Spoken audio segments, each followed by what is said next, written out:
The second part of my lecture, which will start, will inshallah prove the existence of Almighty God scientifically. Most of the atheists today, they believe science is ultimate. They believe science is 100% correct. So they want the proof. And they tell me that my scientific book doesn't say that God exists. So I will tell them, yes, maybe your science hasn't advanced so much. I will ask them a simple question. That if suppose an equipment is bought in front of an atheist, in front of you, I'll tell that atheist, and no one in the world has seen this equipment. No one in the world has heard about this equipment. If it is bought in front of you for the first time, and if the question is asked that who will be able to tell you the mechanism, the first person who will be able to tell you the mechanism of an equipment who no one in the world has ever seen before, what will be the reply? Can you guess? Who will be able to tell you? The manufacturer. Can you think of a better answer? Creator. The atheist will reply, the manufacturer, the creator, the inventor, the producer. Whatever he says, it will be somewhat similar. The reply the atheist who believes in science can tell you, the first person who will be able to tell you the mechanism of an equipment who no one in the world has ever seen before is the manufacturer, is the creator, is the producer, is the inventor. Keep this answer at the back of your mind. Then I'll ask him the question that how did our universe come into existence? So he will tell me that it was about 45 years back. In the 1970s, a group of scientists, they described how did the universe come into existence, and they called it the Big Bang. And they said that initially our universe was one primary nebula. Then there was a Big Bang. There was a secondary separation, which gave rise to galaxies, which gave rise to stars, which gave rise to planets, and the earth on which we live. I will tell him that this thing what we have come to know about 45 years back is mentioned in the Quran 1400 years ago. It's mentioned in the Quran in Surah Anbiya chapter number 21 verse number 30. Avalam yaral lazina kafaru. Do not the unbelievers see anna samawati wal arda kan taratkan fataknahuma, that the heavens and the earth were joined together and we clove them asunder. This what you're talking about, the Big Bang, which you came to know about 45 years back, is already mentioned in my Quran 1400 years ago. Who could have mentioned that? So he will tell you maybe it's a fluke. There are many things many people have said in the past and it turned out to be true. Many people said something in the past several centuries back without proof. They said it and it turned out to be correct. Maybe it's a fluke. Don't argue. Continue. Ask him next question. That what is the shape of the earth on which we live? The atheist, who's well versed with science, he will tell me that previously we human beings, we thought that the earth was flat. It was in 1577 when Sir Francis Drake sailed around the earth that he proved that the earth was spherical. What you came to know in 1577, about 450 years back, is already mentioned in my Quran 1400 years ago. It's mentioned in Surah Naziyat, chapter number 79, verse number 30. Wal arda ba'da zalika dahaha. And thereafter, we have made the earth egg-shaped. The Arabic word dahaha, one of its meanings is an expanse, and the earth is an expanse. The other meaning is derived from the Arabic word duya, which means an egg. And we know today that the earth is not completely round like a ball. It is flattened from the poles. And the Arabic word duya doesn't refer to a normal egg. It specifically refers to the egg of an ostrich. It also refers to the place where the ostrich lays the egg. And if we analyze the shape of the egg of an ostrich, that too is geospherical in shape.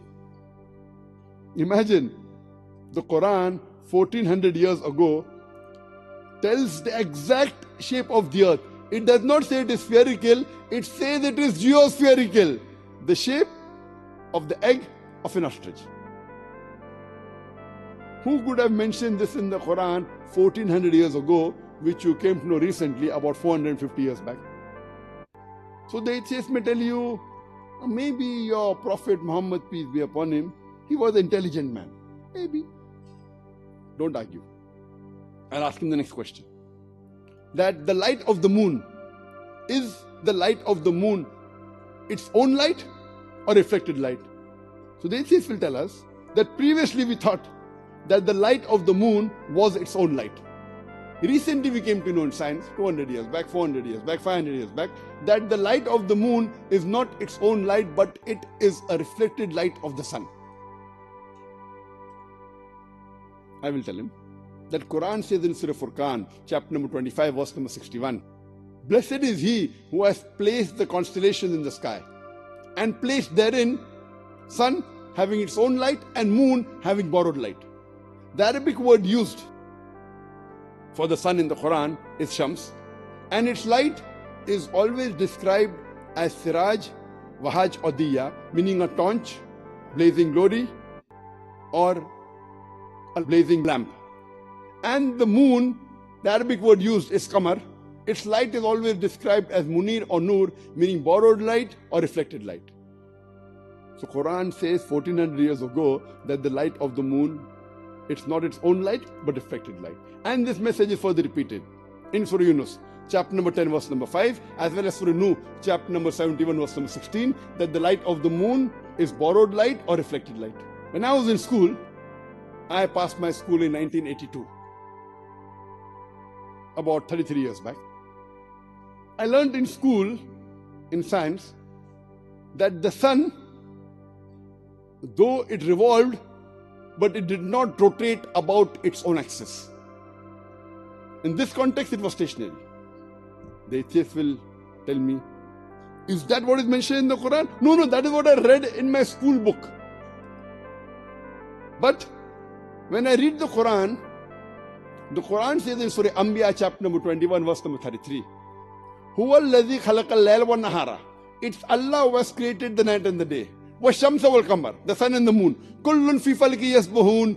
Each one traveling in an orbit with its own motion. The Arabic word used here is yasbahun, derived from the Arabic word sabaha, which describes the motion of a moving body. If I use this Arabic word for a person on the floor, it will not mean he's rolling, it will mean he's walking or running. If I use the same Arabic word for a person in the water, it will not mean he's floating, it will mean he's swimming. Similarly, when the Quran uses it for a celestial body in the heaven, in the sky, it doesn't mean it's floating, it means it rotates about its own axis. So Quran says 1400 years ago that the sun and the moon, besides revolving, they also rotate about their own axis. Imagine, 33 years back, when I was in school, I had read in my science textbook that the sun was stationary. Today, after science is advanced, we have come to know that we can have the image of the sun on a tabletop, and we see there are black spots, and these black spots take approximately 25 days to complete one rotation, indicating that the sun takes approximately 25 days to complete one rotation. And now, this scientific fact that the sun rotates is incorporated in most of the textbooks that we read in school today. So what we came to know recently, 30 years back, 50 years back, 60 years back, the Quran mentioned 1400 years ago that the sun and the moon, besides revolving, they also rotate about their own axis.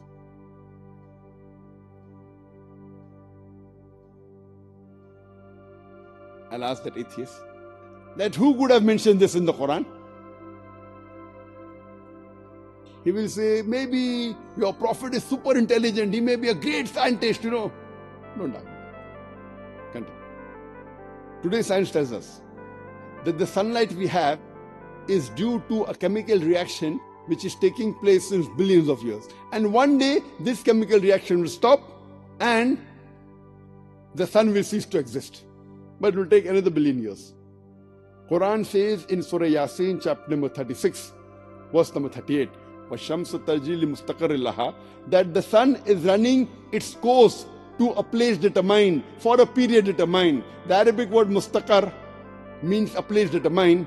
It means a period determined. And today science tells us that the sun, along with the solar system, is moving to a point in the universe known as Hercules, known as Alpha Lyra, to a point at a speed of 12 miles per second known as solar apex. The Quran says the sun is running for a term determined, a period determined, and running to a place determined, indicating the sun is there for a particular time period and it's running to a position determined. Who could have mentioned this in the Quran? And the atheists will be silent. There will be a long pause. Don't wait for his reply. Ask him the next question. The today science tells us that the atmosphere that we have above the earth, which we call as sky, it acts like a protected ceiling. It prevents the harmful radiations, the ultraviolet rays, the X-rays, from entering the earth, without which life would have ceased to exist on the face of the earth. The Quran says in Surah Anbiya, chapter number 21, verse number 32, we have created the sky as a protected ceiling. What you came to know recently in science 100 years back, 200 years back, 300 years back. The Quran mentioned 1400 years ago that the sky is a protected ceiling. Who could have mentioned this in the Quran? Don't wait for the reply. When I was in school, I had learned that there were three states of matter: solid, liquid, and gas. And the scientists believe that there was vacuum outside the organized astronomical systems. Today, after science advance, we have come to know that outside the organized astronomical system is not vacuum. There's something which they call as plasma. And today scientists, they call this as the fourth state of matter. Quran says clearly in Surah Furqan, chapter number 25, verse number 59, it is Allah subhanahu wa ta'ala who has created the heaven and the earth and everything in between. That means there is thing in between, it's not vacuum, which science has come to know now. And they call it as the fourth state of matter. Who could have mentioned this in the Quran? Don't wait for the reply. One of the greatest discoveries of the last century, of the 20th century, was done by Edwin Hubble, a very famous scientist, who said that our universe is expanding. And Quran says this 14 years ago in Surah Dariyat, chapter number 51, verse number 47, that we have created the vastness of space. The Arabic word used is mu'siyuna. Mu'siyuna means the vastness of space, the expanding universe. There may be certain skeptics who will say, it is nothing great that the Quran speaks about astronomy because the Arabs were advanced in the field of astronomy. I do agree with them that the Arabs were advanced in the field of astronomy, but I would like to remind them, it was centuries after the Quran was revealed that the Arabs became advanced in the field of astronomy. So it is from the Quran that the Arabs learned about astronomy and not the vice versa.